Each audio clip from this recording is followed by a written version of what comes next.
잘하셨습니다. 자, 우리 출애굽기 그림 한번 그려보고요. 배운 데까지 한번 써봅시다. 자, 손 높이 올려서 한번 출애굽기 그림 그려볼게요. 그림이 일단 중요해요. 그림 안에 출애굽기의 내용이 다 담겨 있어요. 그래서 그림, 전체 그림을 먼저 내가 기억하는 것이 중요합니다. 자, 시작.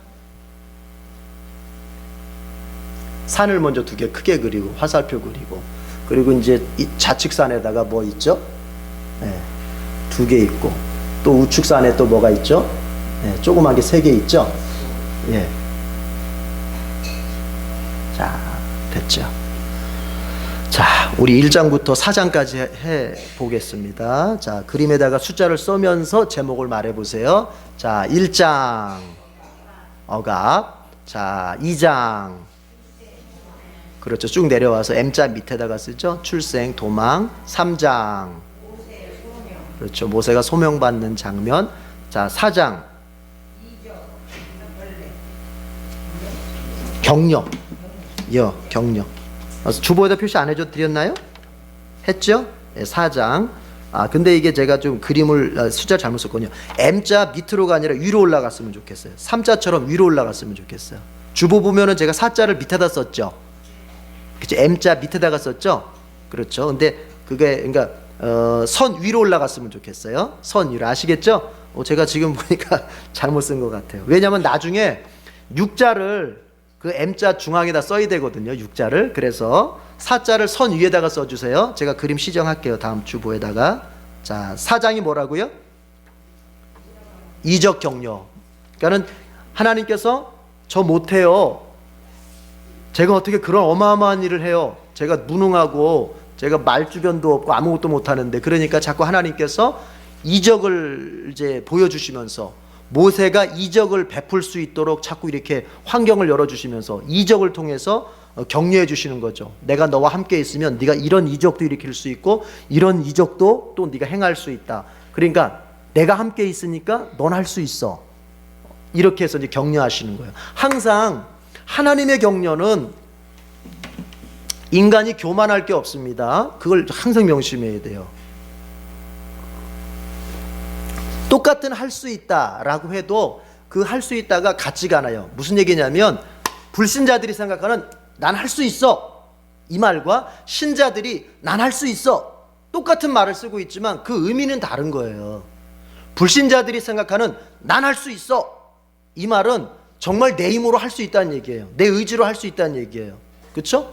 그리고 조금 더 나가면은 우주의 기운을 받아서 내가 그것을 갖다가 할 수 있다 하면은 된다.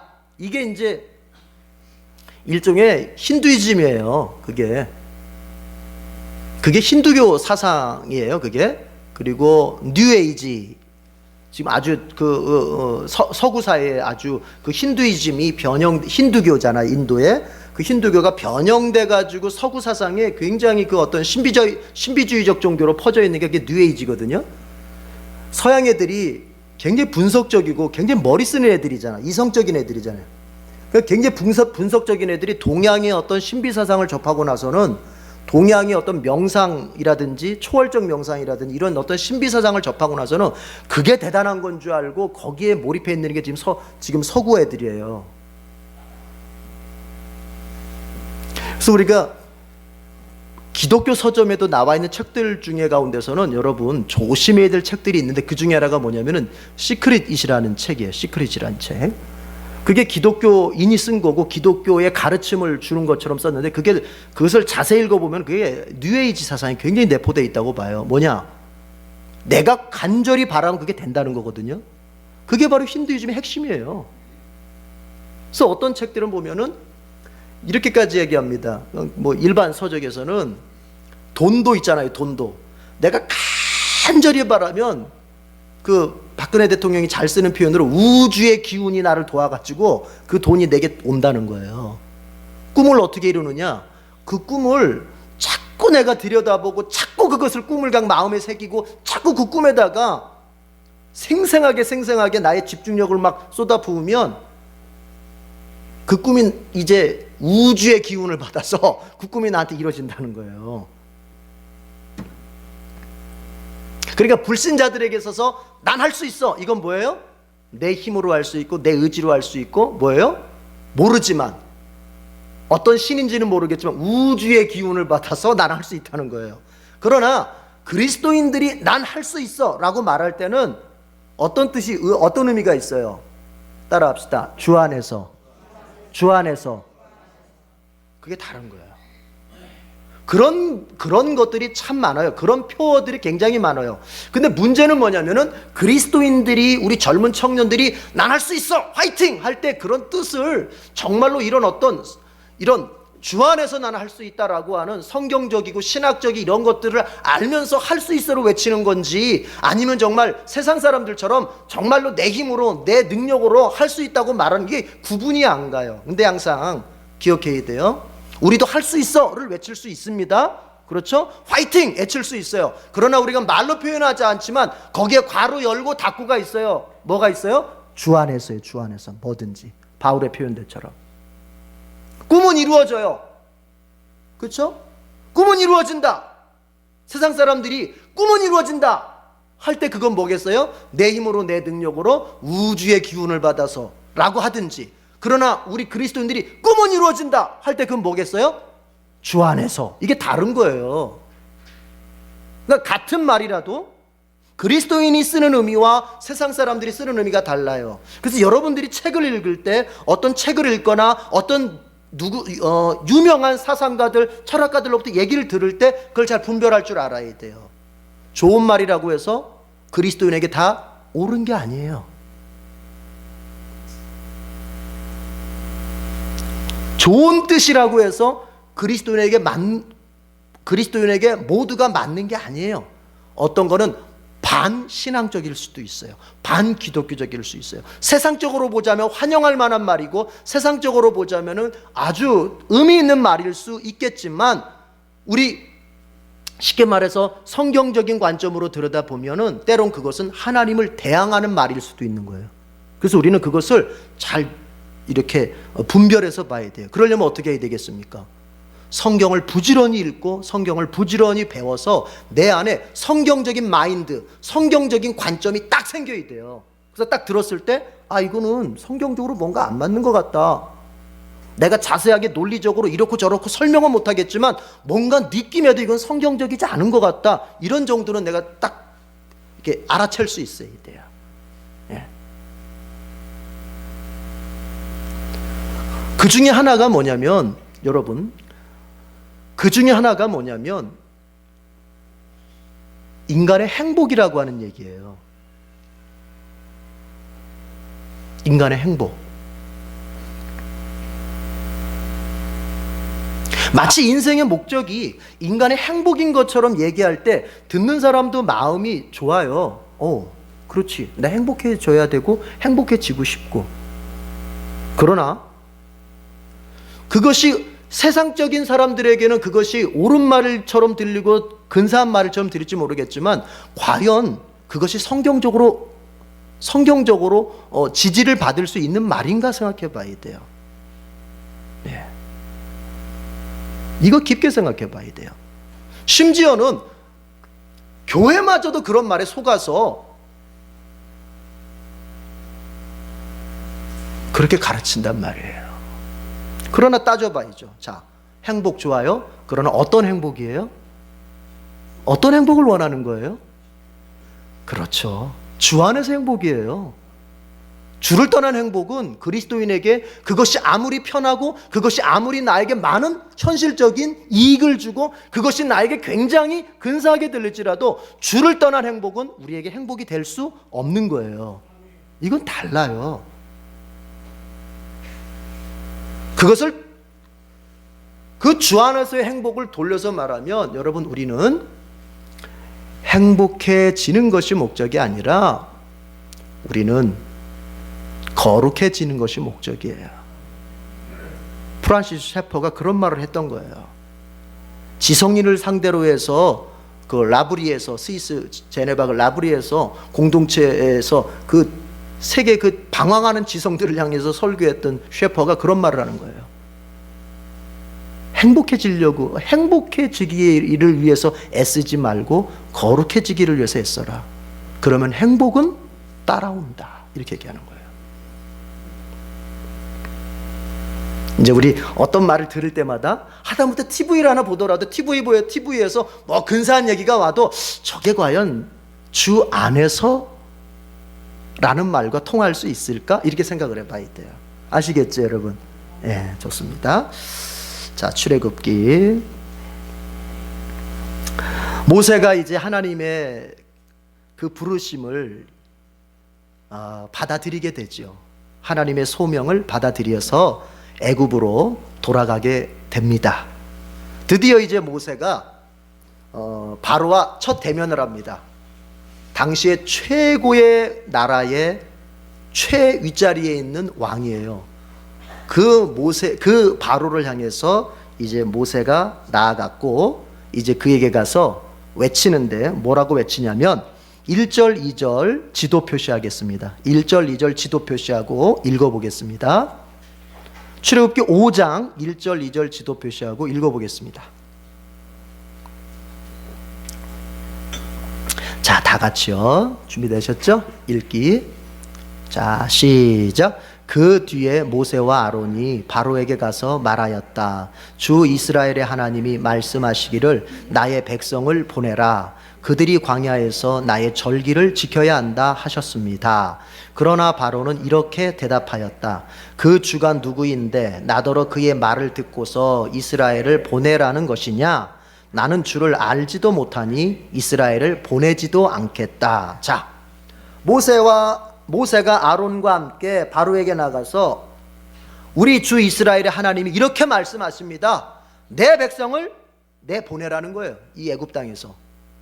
그 이유는 뭐냐면 이제 광야에 가서 절기, 제사의 절기를 지켜야 되기 때문에 이 애굽 땅에서 내보내라고 그렇게 말씀하셨습니다. 한마디로 뭐 하는 거예요? 우리 민족 해방시켜라. 지금 요구하고 있는 거예요. 우리 민족을 노예 생활에서 해방시켜서 자유롭게 나갈 수 있도록 해라. 우리 하나님께서 지금 그렇게 말씀하셨다 하면서 모세가 전하고 있는 거예요. 그러니까 바로가 뭐라 그래요? 그 주가 누군데? 내가 알지도 못하는데 그 알지도 못하는 주의 말을 내가 왜 들어? 그래서 나는 이스라엘을 내보낼 수 없어. 이렇게 대답을 하는 겁니다. 그러니까 모세가 다시 또 부연 설명을 해요. 히브리 사람의 하나님이, 히브리라고 하는 것은 이스라엘 사람들의 다른 표현이에요. 강을 건넜다는 뜻인데 그들이 저기 갈대아 우르, 그러니까 갈대아 지역에서 가나안으로 오기까지 강을 건너서 오잖아요. 유프라테스 강을 건너서 오잖아요. 그 갈대아 쪽에는 강을 두 개가 있지 않습니까? 하나는 티그리스 강, 하나 유프라테스 강인데 갈대아 우르에서 가나안을 이렇게 돌아서 오려면은 유프라테스 강을 건너게 돼 있어요. 그러니까는 다른 민족이 봤을 때 이제 아브라함을 비롯해서 그의 후손들을 뭐라고 불러요? 강을 건넌 사람들, 히브리인 그렇게 부르는 거예요. 그게. 예. 자, 우리 기초생활 신앙생활 교육 거기에 나오죠. 읽어보셨죠? 예. 어쨌든 그 히브리인의 하나님이 우리에게 나타나셔가지고는 우리 보고 광야로 사흘길 들어가서 하나님께 제사를 드리라고 말씀하셨는데 이제 왕 파라오께서는 우리한테 그것을 허락해 주셔야 되겠습니다. 이렇게 얘기를 하는 거예요. 그러니까 이집트의 왕 애굽 왕 바로가 여러분 이제 그 모세와 아론의 그 요구를 들어주질 않아요. 들어주지 않고 결과적으로 어떻게 하느냐? 이스라엘 백성들이 이게 시간이 남아도니까 이게 딴 생각을 한다고 하면서 여태까지 했던 노동에다가 더 아주 심하게 노동을 더 부과를 시켜버려요. 여태까지는 벽돌을 굽는 일을 했을 때 재료를 다 대주면서 벽돌을 굽게 했거든요. 근데 이제는 어떻게 해요? 재료까지도 니네가 구해가면서 벽돌을 구워. 그러니까 재료까지도 구하면서 하면서 벽돌 그 찍어내는 수량은 옛날하고 똑같아야 돼. 더 심하게 이제 그 노역을 심하게 부과를 하게 돼요. 그런데 여러분 한번 이렇게 한번 이거 한번 생각해 볼까요? 왜 이스라엘 백성들이 광야로 가서 제사를 우리는 드려야 된다고 말했을까? 이렇게 말할 수 있잖아요. 바로가 아니 여기서 드려 여기서 뭐 제사 드리러 광야까지 가 멀리 여기서 드리면 되지. 그런데 굳이 광야까지 가야 된다는 거예요. 사흘길을 걸어서. 궁금하잖아요. 만약에 바로가 그러지 말고 여기서 드려 그랬으면 모세가 뭐라고 대답을 했을까요? 아직 그 대화는 없는데 그렇게 나왔다면 모세가 뭐라고 대답을 했을까? 이렇게 대답할 수 있었을 것 같아요. 여러분 보세요. 이집트 사람들은요, 이스라엘 사람들이 제물로 바치는 동물을 오히려 신으로 섬깁니다. 이해가 되시죠? 자, 이스라엘 사람들은 예를 들어서 이스라엘 사람들이 소를 제물로 삼아서 하나님 앞에 제사 드리잖아요. 번제 드리거나 그럴 때 소 제물로 쓰기도 하고, 양만 쓰는 게 아니에요. 양만 쓰는 게 염소도 쓰고 소도 쓰고 써요. 대표적으로 양을 얘기하는 거죠. 그런데 이집트 사람들은 소를 뭐로 섬겨요? 신으로 섬겨요. 염소를 신으로 섬겨요. 그런데 그러면 이집트 사람들이 보는 데서 제사를 드릴 때 막 소를 잡고 제사를 드리려면 막 소를 각을 뜨고 막 다 해야 되는데, 염소를 막 잡고 해야 되는데, 이집트 사람들이 볼 때는 지금 뭐 하고 있는 거예요? 자기들이 믿는 신을 갖다가 막 잡아가지고 막 제물로 쓰는 거 아니에요? 그럼 이집트 사람들이 가만히 있겠어요? 화가 나고, 우리가 믿는 신을 오히려 제물로 삼아가지고 자기네 신한테 제사를 드린 다음에 그 이집트 사람들이 가만히 있겠어요? 이스라엘 사람들을 공격하죠. 이스라엘 사람들에게 뭔가 해코지를 하겠죠. 그러니까 이스라엘 사람들은 이 애굽의 국경을 넘어서 이제 광야에 가서, 아무도 없는 곳에서 거기서 제사를 드려야 된다 하는 의미를 얘기하고 있는 거예요. 근데 어쨌든 이것은 뭐냐면은 이스라엘 민족을 뭐 시켜라? 해방시켜라. 그거를 지금 요구하고 있는 거예요. 근데 결과적으로 아까 제가 말씀드렸어요. 바로는 그걸 들어줬습니까? 안 들어줬습니까? 들어주지 않았어요. 그 대신 뭐를 더 부여했어요? 더 심한 노동을 부여한 거예요. 더 힘들게 만들어버린 거예요. 여러분, 그런데 바로가요, 그렇게 한 이유가 뭔지 아세요? 2절 다시 한번 보세요. 2절. 바로가 그렇게 한 이유가 있습니다. 2절. 왜 바로가 모세와 아론의 이야기를 듣지 않고 더 그렇게 반항을 했는가? 2절 다 같이 시작. 그러나 바로는 이렇게 대답하였다. 그 주가 누구인데 나더러 그의 말을 듣고서 이스라엘을 보내라는 것이냐? 나는 주를 알지도 못하니 이스라엘을 보내지도 않겠다.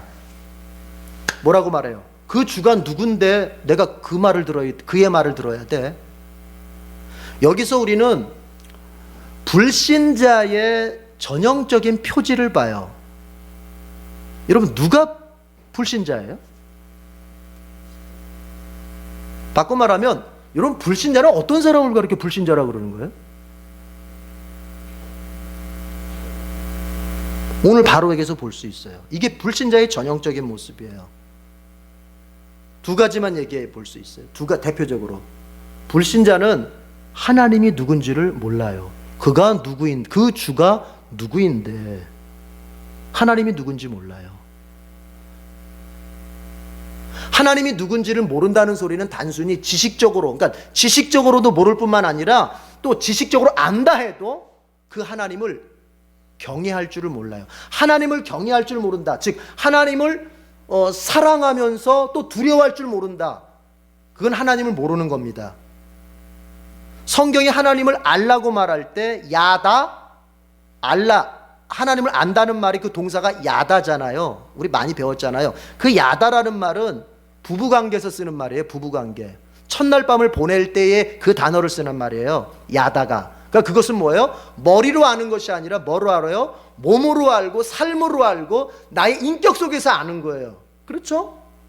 남녀가 여태까지 연애만 했어도 결혼식을 올리고 첫날 밤을 같이 지내면서 이제 그와 연합할 때 비로소 그를 더 확실히 알게 되는 거예요. 같이 살아가면서 아는 거예요. 인격으로 아는 거, 인격으로 아는 거. 그러니까 하나님을 안다 모른다가 단순히 머리의 문제가 아니라 그것은 마음의 문제예요. 그것은 인격의 문제인데, 불신자는요, 하나님을 몰라요. 그분이 누군지 몰라요. 지식적으로도 몰라요. 혹 어떤 사람은 지식적으로 알 수 있어도 마음으로 몰라요. 사랑할 줄 모르고 두려워할 줄 몰라요. 그건 모르는 거예요. 첫 번째, 하나님을 몰라요. 또 두 번째가 뭐냐? 하나님을 모르기 때문에 자연스럽게 연결되는 거예요. 하나님의 말씀을 순종할 마음이 없어요. 하나님의 말씀을 순종할 마음이 없어요. 여러분, 자 보세요. 이건 달라요. 말씀을 순종하고 싶어도 내가 약하기 때문에, 아직 부족하기 때문에 그 말씀을 잘 순종하지 못하는 것과, 아예 그 하나님의 말씀을 순종할 마음이 전혀 없는 것과는 이건 완전히 차원이 다른 얘기예요. 그렇죠? 우리는 어떤 면에서는 하나님의 말씀을 내가 배워서 알아가지고 이제 그렇게 나도 정말 믿고 살아야 되겠다 마음을 먹지만, 우리가 약하기 때문에 그것을 감당하지 못할 때가 있어요. 그러나 그 사람은 하나님의 백성이 맞아요.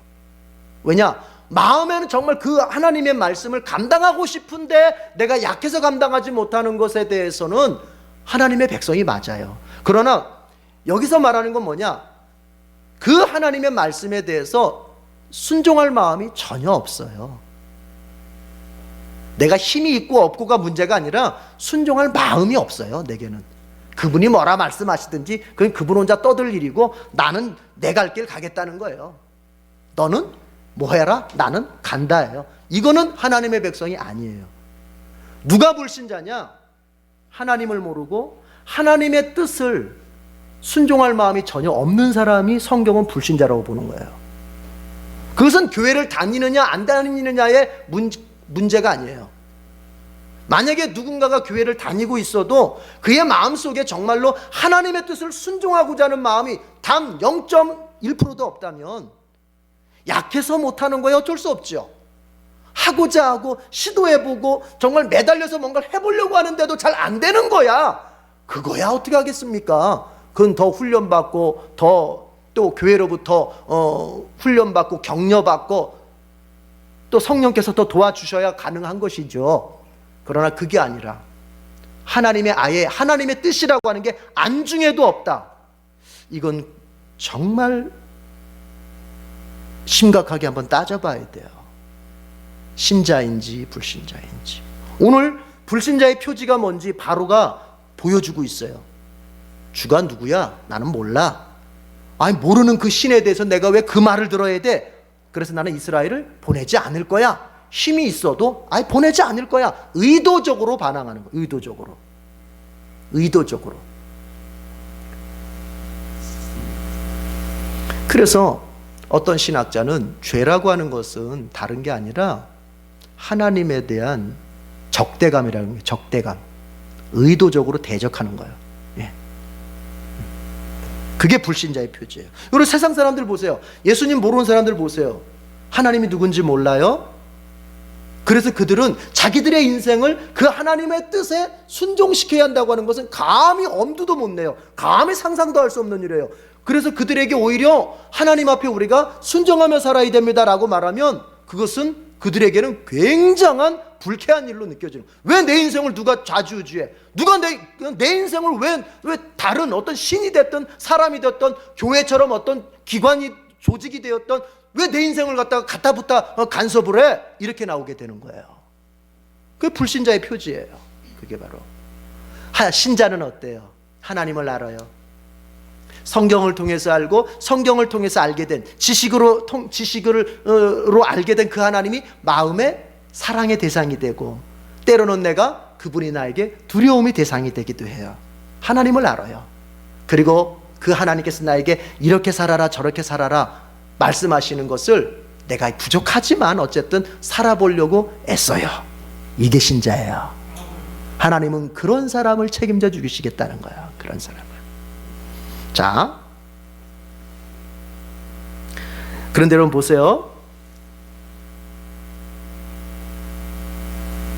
모세가 바로에게 하나님의 백성 이스라엘 백성을 내보내라 라고 요구했더니 바로가 어떻게 조치를 취했어요? 더 어렵게 만들어 버렸죠. 이스라엘 백성들을 더 고생스럽게 만들었어요. 여러분, 우리가 하나님의 좋은 것을 기다리다 보면요, 우리의 상황이 더 어려워질 때가 있어요. 나는 하나님께서 이걸 주실 줄 알고 기다리고 있는데 돌아가는 상황이 더 어려워지고 더 심각해지고 더 코너에 몰리게 되는 그런 상황을 우리가 경험할 수도 있는 거예요. 여러분, 그때가 진짜 우리의 무엇을 발휘해야 될 때냐? 믿음과 소망을 발휘해야 합니다. 하나님이 그렇지 않고 우리에게 곧장 주실 때도 있겠지만, 그런데 제가 볼 때는 그런 때보다는 더 많은 시간이 기다리는 과정 속에서 어려움을 많이 겪는 것 같아요. 여러분, 초신자들, 여러분이 전도를 하거나 아니면 이제 전도해서 데려왔어요, 교회로. 그럴 때 우리가 관심 가져줘야 할 게 뭐냐, 그리고 알아야 할 게 뭐냐면요, 참 많이 경험했어요. 이제 예수 믿으려고 그래도 마음 먹고 에덴 교회를 왔어요. 그런데 곧 어려움이 생겨버리는 거예요. 가정에 어려움이 생겨버리는 거예요. 그러니까 이 사람이 교회 생활에 집중할 수가 없어요. 경제적인 문제가 터져요. 그래서 나 일하러 가야 돼요. 남편에게 문제가 생겨, 애한테 문제가 생기니까 내가 종교를 바꿔가지고 이렇게 됐나 봐요.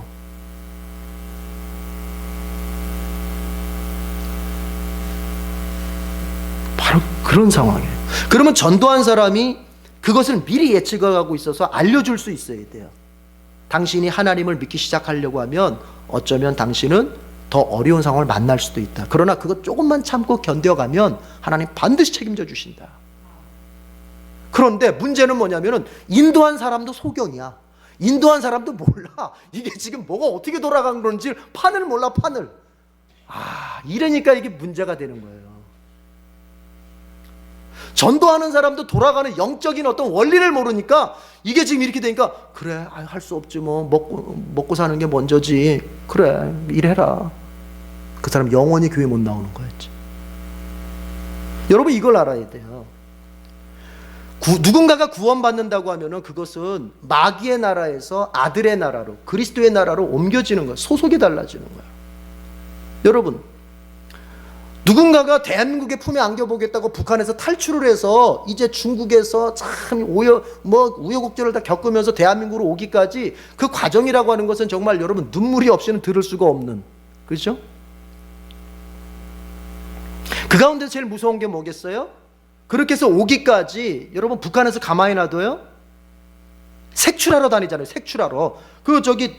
김정은이 특공대까지 짜가지고는 그 중국 지역 그 탈북자들 막 색출하러 다녀가지고 잡아가지고 다시 송환하고 이런 일이 벌어지잖아요.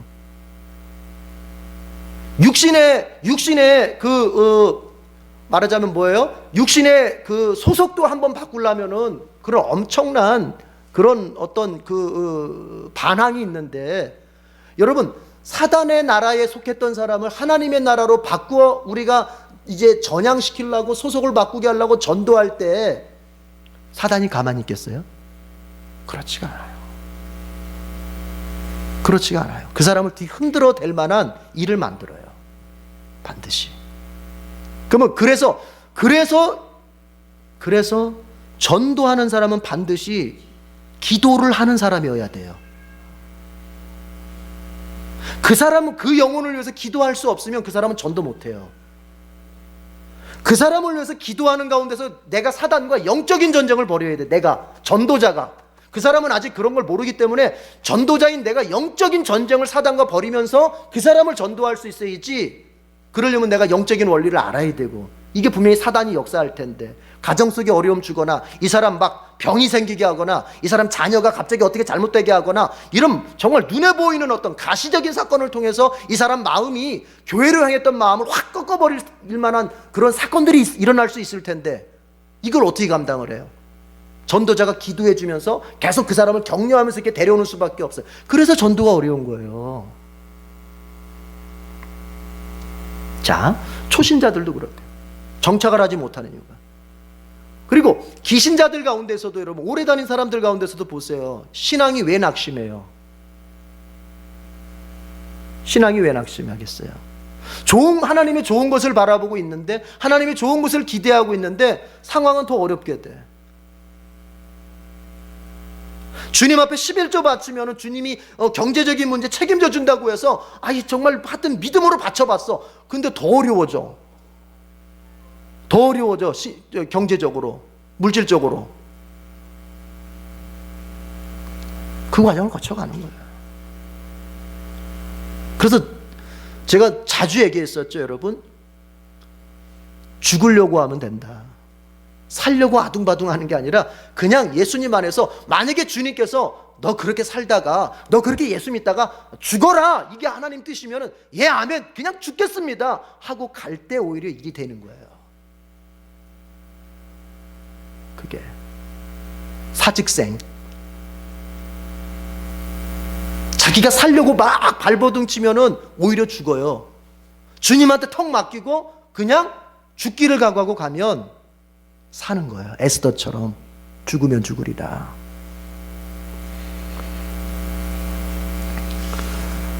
이스라엘 백성들에게 하나님께서 모세를 통해서 구원을 약속하셨어요. 좋은 것 주시는 거예요.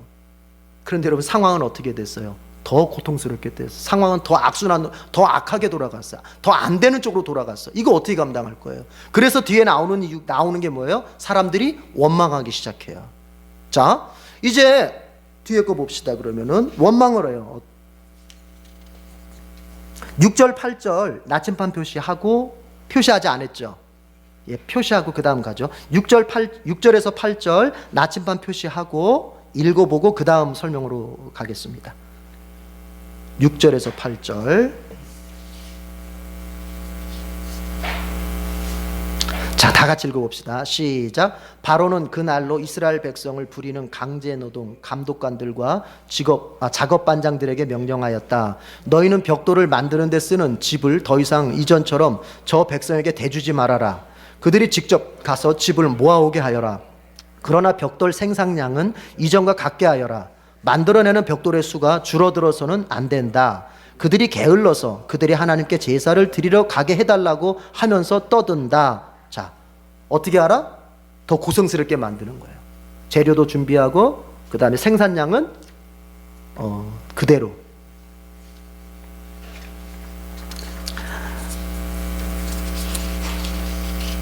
자, 21절 나침반 표시하고 그 다음에 22절 나침반 따로따로 하겠습니다. 21절 먼저 표시하겠습니다. 자, 21절 나침반 표시하겠습니다. 읽겠습니다. 21절. 자, 시작. 그들은 이렇게 말하였다. 주님께서 당신들을 내려다 보시고 벌을 내리셨으면 좋겠소. 당신들 때문에 바로와 그의 신하들이 우리를 미워하고 있소. 당신들은 그들의 손에 우리를 죽일 수 있는 칼을 쥐어준 셈이요. 여기서 그들은 누구냐면은 이스라엘 백성들의 대표입니다. 대표. 작업반장들이에요. 그런데 이들이 이제 그 애굽의 감독관들이 막 때리면서 왜 양이 줄었냐고 분명히 얘기했지 않느냐. 이젠 재료도 니네가 구할 뿐만이 아니라 그렇다고 해서 생산량이 감소하면 안 된다고 얘기했는데 이게 막 주는 거예요. 그러니까 왜 어제도 오늘도 생산량이 감소하면서 막 작업반장들을 막 절대로 감소하지 않도록 하라고 하면서 막 때렸어요. 그러니까 이 작업반장들이 바로한테 들어가서 항의했어요. 왜 우리들에게 이런 어려움을 주냐고 막 따졌어요. 그랬더니 바로가 뭐라 그러냐면은 이 게을러 터진 놈들아, 17절에 보니까 이 게을러 터진 놈들아, 니네가 일하기 싫으니까 무슨 주께 제사, 하나님께 제사를 드리러 나간답시고 떠들어대지 않았느냐. 그러니까 살만한 거 아니야? 니네가 지금 시간이 남아 도는 거 아니야? 그렇게 시간 남아 돌아가지고 제사까지 드리겠다고 하는 놈들이 무슨 일을 못해? 이러면서 막 바로가, 그러니까 바로가 들어줄 수 없다고 딱 잘라버린 거예요. 노동을 좀 이렇게 조금 줄여달라 했는데 그럴 수 없다. 그러면서 이제 작업반장들이 딱 나오는데 누굴 만나요? 모세와 아론을 만난 거예요. 그래서 그들은 바로 그 작업반장들이에요. 모세와 아론을 만났는데 뭐라고 얘기하냐면은 하나님께서 당신들, 모세와 아론이죠. 하나님께서 당신들을 내려다 보면서 당신들한테 뭐를 내렸으면 좋겠다? 벌 내렸으면 좋겠다. 왜? 쉽게 말하면 무슨 얘기예요? 네 두 사람 때문에 우리가 힘들어되지 않았느냐? 왜 네가 바로한테 가가지고 쓸데없이 무슨 제사를 드리러 간다고 그렇게 해가지고는 우리를 더 힘들게 만들었느냐 하면서 이제 모세와 아론을 원망하는 거예요. 여러분, 남이 원망스러워질 때가 있어요, 마음에. 그렇죠? 남이 원망스러워질 때, 남이 미워질 때 있어요, 없어요? 있어요. 그때 우리 이런 질문 해봐야 돼요. 정말 이 분노가 정말 그 사람 때문일까? 아니면은 내가 힘들어서일까? 이거 질문해 봐야 돼요. 사람은요, 자기가 힘든 문제 만나고 자기가 힘든 상황 만나잖아요. 그러면 자꾸 남을 원망하는 그런 게 습관이 자꾸 나와요. 우리가 이제 막 어디 예를 들어서 몸이 아프게 되거나 막 돈에 찌들리거나 그러면 어때요? 마음이 위축되고 마음이 굉장히 불편해지면서 이게 사람이 마음이 편해지지가 않으면서 자꾸 다른 사람한테 이게 뭔가 우리가 이렇게 막 화살을 쏘고 싶은 그런 마음이 생겨요. 그건 누구라도 그런 거예요. 누구라도. 저도 그렇고 여러분도 그렇고 누구라도 그런 거예요. 그래서 내 마음속에 누군가에 대한 원망과 미움이 딱 분노가 일어나려고 할 때 지혜로운 사람 같은, 성숙한 사람 같은 경우라면 이 질문을 반드시 던져봅니다. 이게 정말 그 사람이 객관적으로 그 사람이 정말 나에게 잘못해서일까? 아니면 내가 너무 힘들다 보니까 이 짜증과 이 어떤 분노를 내가 그 사람한테 막 덮어 씌워서 막 그 사람을 막 화를 내는 걸까? 이렇게 질문을 던져보는 거예요. 남편들이 직장에 나가서 스트레스 받잖아요. 굉장히 예를 들어서 곧 잘릴 것 같은 분위기의 남편들이 있잖아요. 그러면 그 남편들이 집에 와서 어떻게 하겠어요? 어떻게 처신을 하기가 쉽겠어요? 그 불안한 마음, 그 어떤 이 마음의 그 두려움을 갖다가 여러분 들어와서 가족들한테 괜히 티내면서 자기 힘든 티내면서 괜히 막 그 트집 잡아가지고 막 가족들이 힘들게 하는 경우도 있어요. 그게 그때 성숙한 가장 같으면은 이런 질문을 던져보는 거죠. 내가 지금 정말로 내가 우리 애한테 지금 애한테 화를 내는 게 윽박지르는 게 정말 제가 잘못해서일까? 아니면 내 마음속에 뭔가 조급하고 내 마음속에 뭔가 편안하지 못함이 있어서 그러는 걸까? 이게 질문을 던지는 거예요. 아까 제가 목욕실에 들어가서 이건 방금 바쁘잖아요. 제가 이제 정리를 빨리 마무리를 해야 되는데 우리 큰애가 물을 팍 쏟아버렸어요. 물론 잘못했죠. 그 내가 화를 냈어요. 애한테. 왜 이렇게 차분하지 못하고 덤벙덤벙 물 쏟냐고 하면서 화를 냈어요. 근데 이제 가만히 생각해 보면 그게 정말 뭐 아까 한두 번도 아니에요. 물 쏟는 거 그거. 근데 어떤 날은 내가 괜찮아. 그럴 수 있어. 실수는 누구든지 하는 거야. 이랬던 때가 있는가 하면 오늘은 막 이게 뭐 하는 거냐고 하면서 막 이렇게 네가 물 쏟아가지고 아빠 책상다 이렇게 대고 이거 지금 예배 준비해야 되는데 막 그건 뭐예요?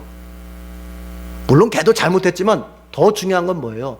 내 마음에 이미 누구한테라도 쏟아내고 싶은 스트레스가 작용하고 있다는 거예요, 여러분. 그거 제가 바로 사과했어요. 안아주면서 아빠가 너무 이렇게 좀 마음이 급해가지고 너한테 화를 냈다. 미안하다. 그럼 우리 큰아들도 용서를 잘해요. 괜찮아요. 그러다 여러분, 저는 그게 성숙함이라고 생각하고 저는 그게 믿음이라고 생각해요. 그게 믿음의 실력이에요. 그게 능력 있는 믿음이에요. 성숙하지 못한 사람, 믿음의 능력이 없는 사람은요, 사실은 자기 안에서 자기한테 화난 거, 자기한테 짜증난 거, 사실은 자기한테 막 짜증난 거를 남한테 막 원망하면서, 근데요, 사람이라는 게 어느 정도까지 굉장히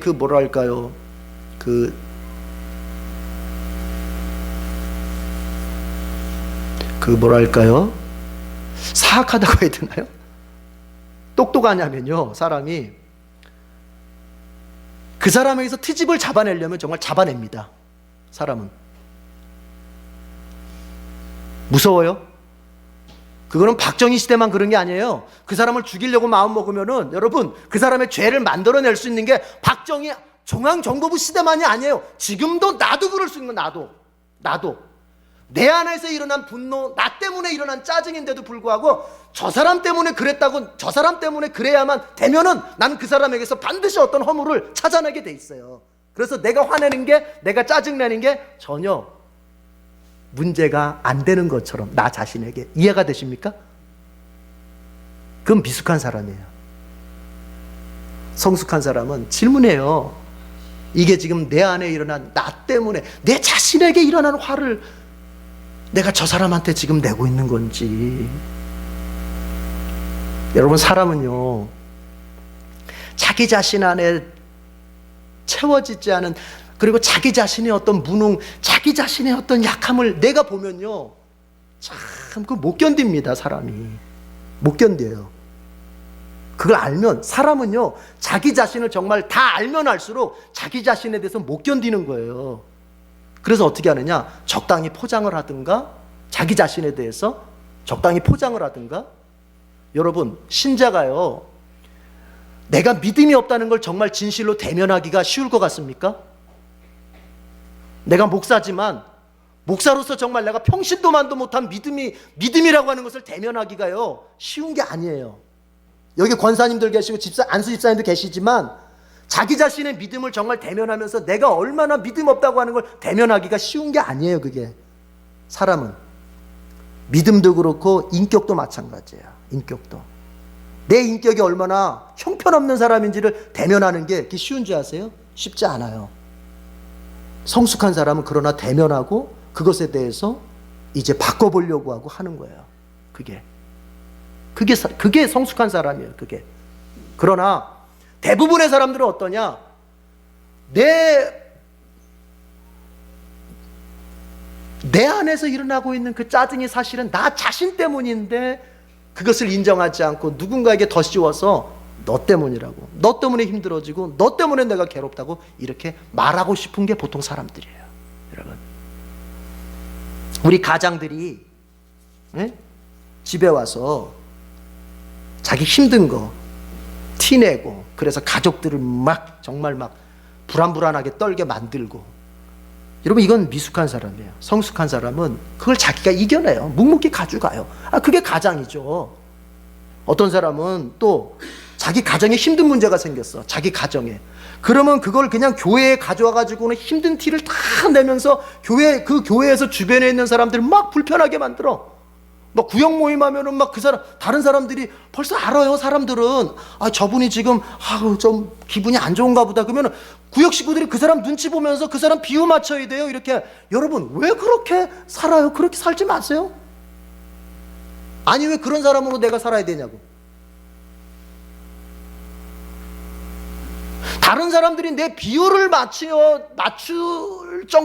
맞추도록 사는 건요, 잘 사는 게 아니에요. 여러분, 저한테 비유 맞추지 마세요. 그럴 필요 없어요.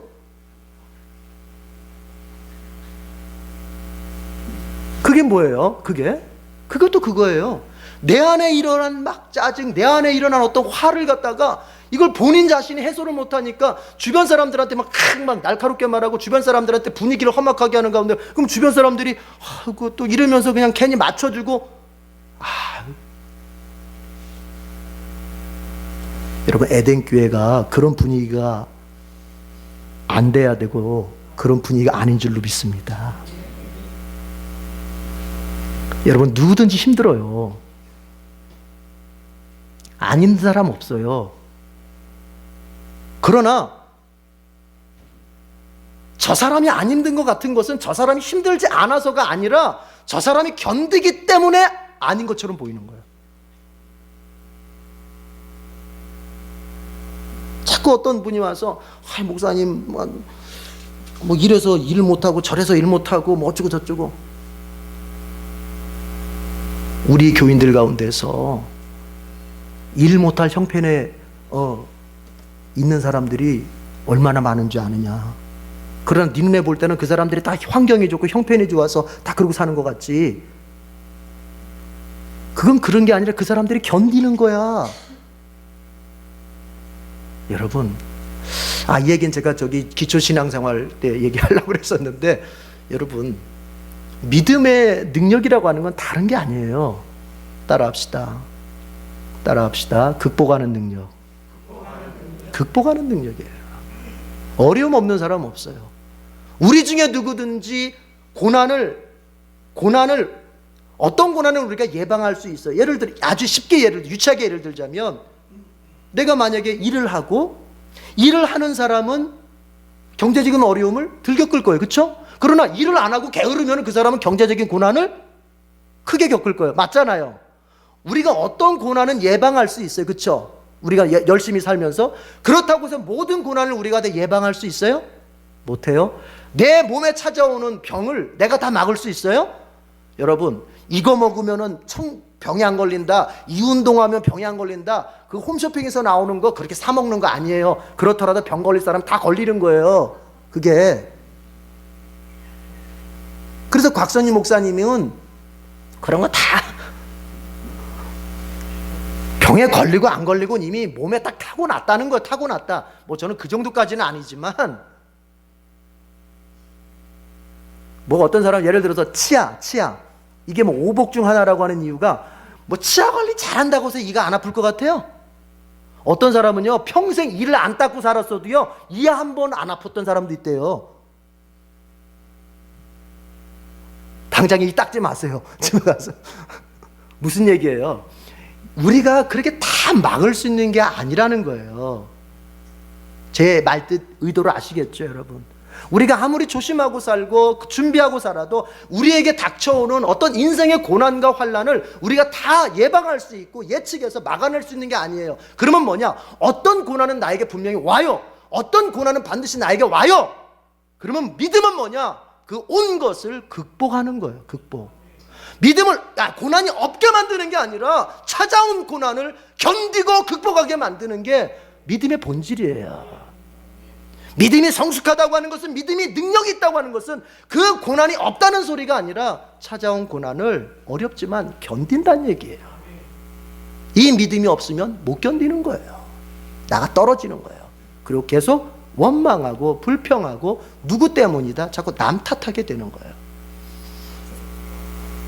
여러분 기억하세요. 남이 원망스러워질 때, 자꾸 남한테 어떤 화가 날 때 이 질문 하시라고요. 정말 그 사람 때문일까? 내가 힘들어서일까? 이게 질문하시라고요.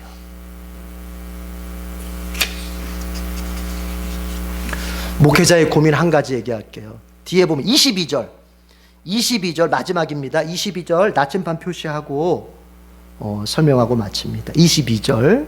자, 다 같이 읽어봅시다. 시작. 이 말을 듣고서 모세는 주님께 돌아와서 호소하였다. 주님, 어찌하여 주님께서는 이 백성에게 이렇게 괴로움을 겪게 하십니까? 정말 왜 저를 이곳에 보내셨습니까? 여러분, 목회자의 고민이 사실 여기 이런 것에 있을 때가 많아요. 여러분, 모세가 이스라엘 백성들을 힘들게 하려는 의도를 가지고 바로를 찾아갔나요? 아니잖아요. 이스라엘 백성들에게 뭘 주라고? 자유를 주라고, 해방을 주라고. 그래서 바로를 찾아가서 그에게 강력하게 요구했던 거잖아요. 그러나 그것에 대한 결과로서 지금 이스라엘 백성들에게 주어진 건 뭐였습니까? 더 큰 고난이 왔던 거예요. 여러분, 목회자의 딜레마가 항상 여기에 있어요. 이러지도 못하고 저러지도 못하고. 여러분, 목회자가 신앙생활을 가르치는 것은 그 교인이 정말 더 기뻐지고 더 평안해지고 더 정말 인생을 잘 살게 하려고 신앙생활을 가르치는 거예요. 그러나 여러분 어떻습니까? 신앙생활을 모르고 할 때는요 괜찮아요. 그러나 신앙생활에 눈이 열리면요 이제 그게 참 고통스럽습니다. 영화배우 존 웨인, 그 서부 영화 잘 나왔던 사람이 그런 얘기를 했어요. 내가 예수님을, 쉽게 설명하면 내가 예수님을 깊게 알아가기 전까지는 나는 예수님하고 친하게 잘 지냈다. 이게 무슨 의미겠어요? 신앙생활이라는 게 그래요. 정말로 여러분, 신앙생활이 이게 눈이 열리지 않으면요 그냥 주일 성수하죠? 뭐 교회 다녀요? 주일 성수해요? 뭐 11조 내요? 그리고 뭐 새벽 기도도 좀 하고요? 뭐 교회에서 봉사 이것도 좀 해요. 이러면요 내가 신앙생활을 아주 퍼펙트하게 하고 있는 줄 알아요. 그리고 또 죄송합니다, 오해 없이 들으세요. 목회자들이 그렇게 하면은 신앙생활을 잘하고 있다고 또 띄워요. 분명히 못하는 건 아니죠. 그러나 이걸 알아야 돼요. 따라합시다. 다는 아니다. 주일 성수하고 11조 내고 남자들 같으면 술 담배 안 하고 기도 생활하고 이런 것들이 신앙생활에 필요한 것이고 신앙생활에 그것은 있어야 될 것이지만 그것을 지금 하고 있다고 해서 신앙생활을 아주 굉장히 성숙하게 완벽하게 하고 있다고 생각하면 안 돼요. 물론 그것에 이르지 못한 사람을 잘하는 거예요. 여러분, 신앙생활을 정말로 잘 해가는 사람에게 있어서 중요한 것은 뭐냐면 거룩함에 대한 열망이 있어야 되는 거예요. 무슨 열망이요? 이게 또 벌써 시간이 돼서 길게는 못하겠는데,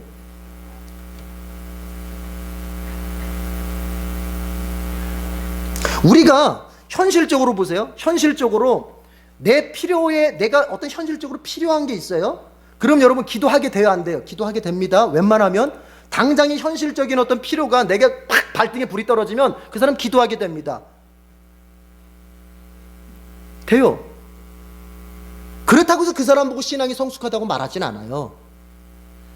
신앙이 성숙한 사람의 표지는 뭐냐면 거룩함에 대한 열망이 있어요. 그리스도를 닮고 싶고 그리스도처럼 살고 싶다고 하는 이 거룩함의 열망이 있는 거예요.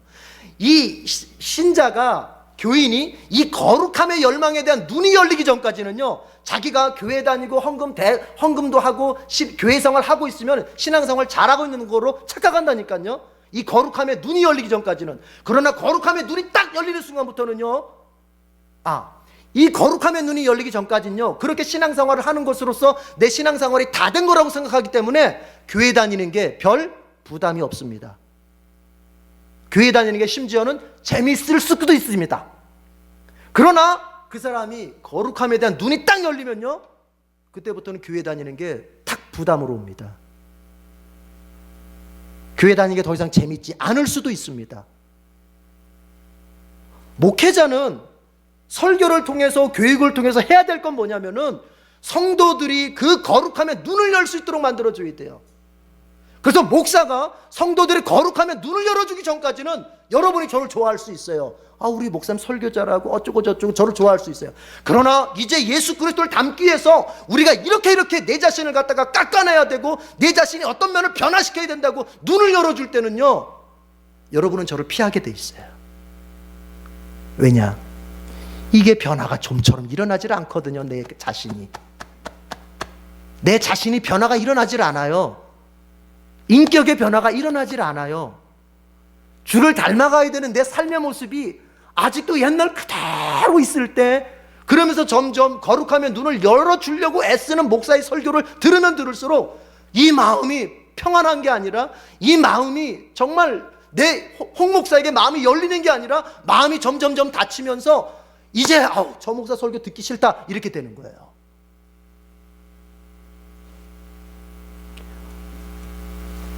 목회자의 고민이 거기 있는 거예요. 진짜 신앙의 눈을 열어서 하나님 앞에 서갈 수 있도록 만들어줘야 되는데, 그러나 그 과정이라고 하는 것은 고통을 통과하게 돼 있어요. 왜냐? 내 자신의 변화되지 않는 어떤 면을 내가 눈으로 보고 있기 때문에. 제 말 이해하십니까, 여러분? 그래서 대부분의 많은 목회자들이 그건 건드리지 않으면서 어떤 삶의 희망을 주고 어떤 삶의 행복을 얘기하면서 그것이 기독교 신앙인 것처럼 막 포장해 가는 거예요. 그러면 교회 오는 게 행복해지고 교회 와서 격려받고 가니까 좋은 것처럼 가요. 그러나 그 사람은 평생 예수 믿어도 하나님 앞에서 그리스도를 닮는 것에 대한 열망은 전혀 없이 믿지 않는 사람들이 행복 강의 듣고 어떤 삶의 동기부여 듣는 정도로서의 신앙생활을 해나가게 되는 거예요.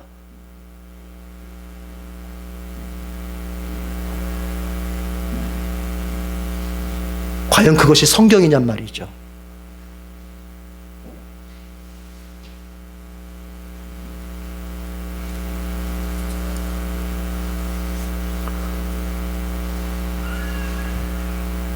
그런데 이걸 알아야 돼요.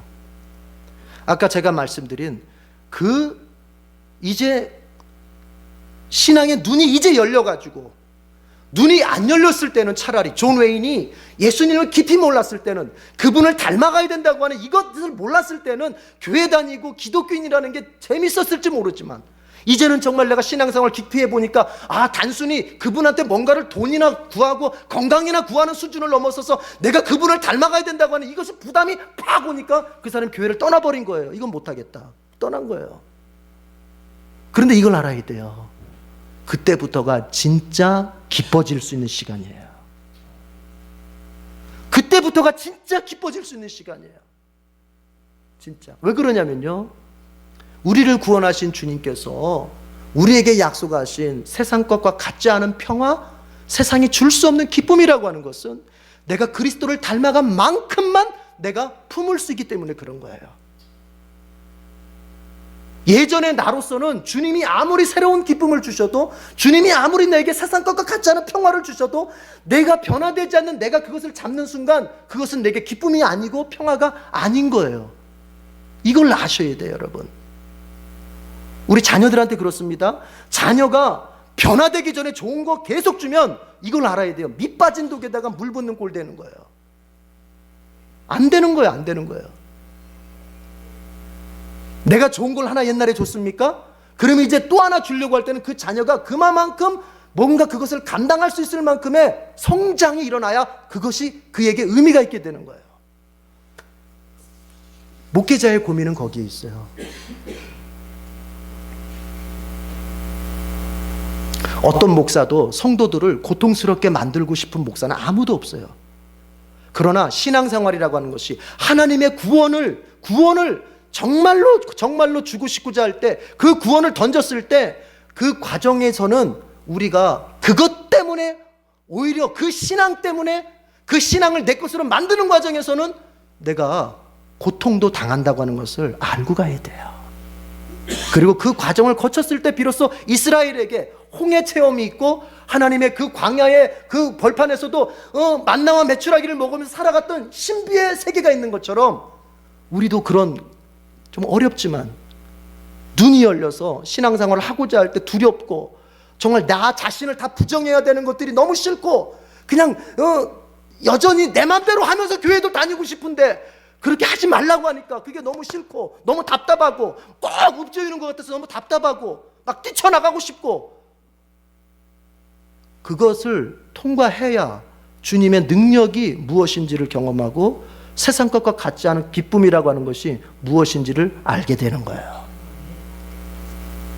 여러분, 저의 고민 중에 하나가 큰 게 뭐냐면, 이거 한번 질문 던져볼게요.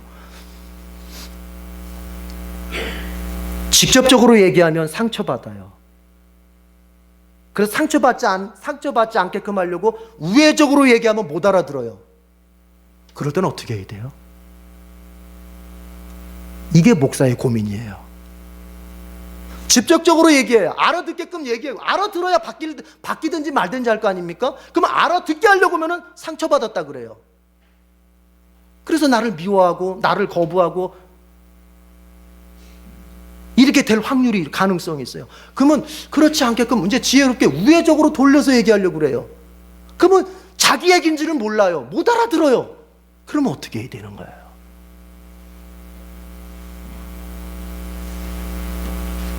저도 아직 모르겠어요. 그러나 중요한 건 여러분, 주님께 좋은 걸 바라신다면 그 좋은 것을 얻는 과정 중에서 우리가 고통도 더 악화되는 상황도 만날 수 있습니다. 그때 절망하고 포기하지 말고 묵묵히 믿음과 소망을 가지고 더 전진하십시오.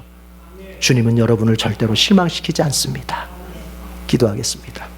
하나님 아버지, 정말 우리에게 주시고자 하시는 구원과 하나님의 좋은 것들은 값싼 싸구려가 아닙니다.